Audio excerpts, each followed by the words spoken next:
mga bossing. Unahin nating pag-usapan, mga kababayan, ito si Alvarez. Alam niyo naman po at kilala niyo naman po si ano no, si Pantaleon Alvarez na naging mainit nung isang linggo o 2 linggo makaraan, mga kababayan. Dahil ang sinisigaw ay tanggalin daw po ang suporta ng ating mga kasundaluhan sa ating pangulo, mga bossing. Siguro akala niya no, wala namang papansin sa akin nito eh, no? Kasi sinabi ko naman, mapayapa, para sa kapayapaan. Eh kahit po mga kababayan, kahit ano po ang idahilan niya, kahit paano po niya umpisahan yang kanyang mga sinasabi, 'pag sinabi niya o hinikayat niya ang mamamayang Pilipino na magbaklas ng suporta sa ating pangulo, no? O tumalikod ng suporta sa ating pangulo, lalong-lalo na po ang ating mga kasundaluhan, mga kababayan, sedisyon 'yan. Ano po? Ngayon, sabi ko naman sa inyo, hindi titigilan 'yan eh. No, hindi palalagpasin 'yan kasi po kapag pinalagpas 'yan, mga kababayan, sosobra 'yan. Uulit at uulitin lang po 'yan. Madami pa pong maisog o mautog na mangyayari, mga kababayan. Kaya po ito, ang House of Representative, mga boss chief amo sir, no? I-discuss, no? I-discuss sa Ethics Committee, mga kababayan, yung ginawa na pagsigaw o yung panghihikayat ni Alvarez, mga bossing, sa ating kasundaluhan na bumitaw, no? Na bumitaw ng pagsuporta sa ating pangulo. Ako po, mga kababayan, although siguro may 3 linggo na din po ba, mga kababayan, simula nung ginawa yan at medyo tumahimik na. Ako naniniwala po, mga boss chief amo sir, na ang Department of Justice po, kumbaga tinututukan itong ginawa ni Pantaleon Alvarez. Mga bossing, wag tayong papayag, no? Wag po tayong papayag na hindi makasuhan itong si Alvarez, mga kababayan. Kailangan po mabigyan ng leksyon to kasi po pauulit-ulitin lang po nito to, mga kababayan. Sa araw-araw na ginawa ng Diyos, tapos may mga maisog sila, mautog nila. Sasabihin na, papasok sa isip niyang mga yan. Wala naman pala yung mga yun eh. No? Hindi naman pala tinototoo, puro pananakot lang eh. Dapat bigyan po ng leksyon, mga bossing, bago po malhuli ang lahat. Di po ba? Sabi ni Noy Pitts, ako, shout out sa iyo, Idol Mark Ramos, watching from Las Vegas, Nevada. Sabi ni Bato sa isang interview, authentic daw yung PIDEA leak. Eh yun nga po eh. Di mo malaman kay Bato kung pinapahiya ang Senado.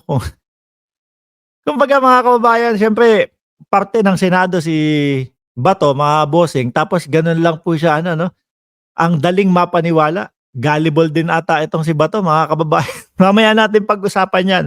Nakalinya sa ating pag-uusapan, no? Wag natin tigilan itong si Pantaleon Alvarez, mga kababayan. Kaya po din, mga bossing, hindi nabibigyan ng mga permit yang mga yan, no? Kaya hindi po nabibigyan ng permit yang mga yan. Puro labag sa batas po ang pinaggagawa doon sa mautog nila. 'Di ba? May isang beses pa nga prayer rally tapos ang usapan usapang ethics. Ano 'yun? 'Yun ba yung prayer rally? Kasi po, mga kababayan, ang ginagawa nila diyan, yung pinaka title o titulo nung kanilang parali-rally na 'yan, nung mautog nila niya yan, mga kababayan, babanatan nila na prayer rally, kala mo napakababait, para ipanangga, mga bossing, ganito lang naman kami dito peaceful nga ito Peaceful ba yon? Meron bang peaceful na tumatawag ng rebellion, mga kababayan? Kailan pa naging yung peaceful? Meron bang peaceful na tumatawag na magbaklas ng suporta? At sabi pa, eto pa, mga kababayan, galing ito kay Duterte, no? Galing ito kay Duterte nung naghihimok siya na pumunta yung mga tao doon sa mautog. Sabi pa niya, maisog ka, sumama ka sa prayer rally, ilabas mo ang galit mo and bring out your anger. Sabi ko, paano naging yun? Ano nangyari doon? Peaceful tapos galit?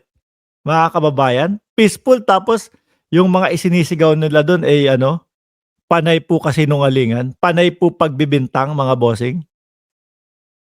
Hindi ako magtataka mga boss, susunod yan babalewalain na lang po yan. Hindi na po papansinin ng mga mayor yan, hindi na po papansinin ng mga gobernador yan, kung kanino po sila magpaalam, wala na, eh. Wala naman po sigurong, aanga-angang mga gobernador o engot-engot na mga mayor na alam mo na gano'n yung gagawin nila. Magulo yung gagawin, hindi po magulo, hindi magulo in a way na nagkakagulo o nagra-riot, hindi gano'n.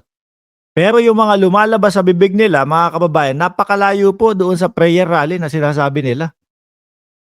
Parang ang napansin ko po do'n, konting prayer, madami yung galit, madami yung bintang, 'no? Konting prayer, madami yung mura. Kaya nga po ang sabi nung iba, morally. 'Di po papansinin ni PBBM ang hearing ni Bato. 'Di kapatol-patol, walang katorya-torya, walang kagatol-gatol na hearing. Ako yan din po ang ano ko, eh. Hindi, meron akong na-analyze diyan mga kababayan, 'no, kung paano gagawin ni Bato mga kababayan. Ewan, tingnan natin kung ano, kung magtutugma 'no, doon sa mga magiging estilo nila, mga bossing. Pero bumalik muna tayo dito kay Pantaleon Alvarez. Sir, ayan, 'wag naman sana 'no, pagka pinatawag ka diyan sa house, eh, baka maging kibuloy ka din. Baka biglang hindi ka na din sumipot. Baka biglang sabihin mo, eh, may banta sa buhay ko, eh, kaya hindi ako pupunta dun sa house 'no, House of Representative. Madami-dami po 'yan, bossing, 'no? At diyan din po nag-umpisa na matunugan na yung isinisigaw mo ay ano, sedition, inciting for sedition o rebellion. Mamimili ka lang diyan sa tatlo na 'yan, mga kababayan. Biruin mo, diyan sa Kongreso, 'no? Eh, sana okey na, eh, hindi namin sana malalaman na madami ka daw absent, eh, sa Kongreso, eh. Eh, bumanat ka pa ng pagbaklas ng suporta ng ating mga kasundaluhan. If the price is right, ang motto ni Morales. Sabi ni Ma'am GB. Kaya po, 'wag iboto si Bato, Bongo, Tolentino, Salvador at Amy Duterte sa 2025. Sabi ni Abraham Balikanta. Eh, hindi ko na po kailangan sabihin 'yan. Mukhang alam at ramdam na po ng taong bayan, mga bossing. Ano? Mukhang alam na po at ramdam ng taong bayan kung sino yung mga iiwasan nila, kung sino yung mga nagpapapogi ngayon, kung sino yung mga nagpapabango lang ngayon para makatikim ng boto sa 2025. Yung mga politiko ngayon, mga kababayan, kung papakiramdaman nyo po, ay nako, ramdam na ramdam mo na namamangka po, eh, no? Meron pang kesyo parang meron pang, sarsuela na ginagawa para hindi natin maramdaman, mga bossing.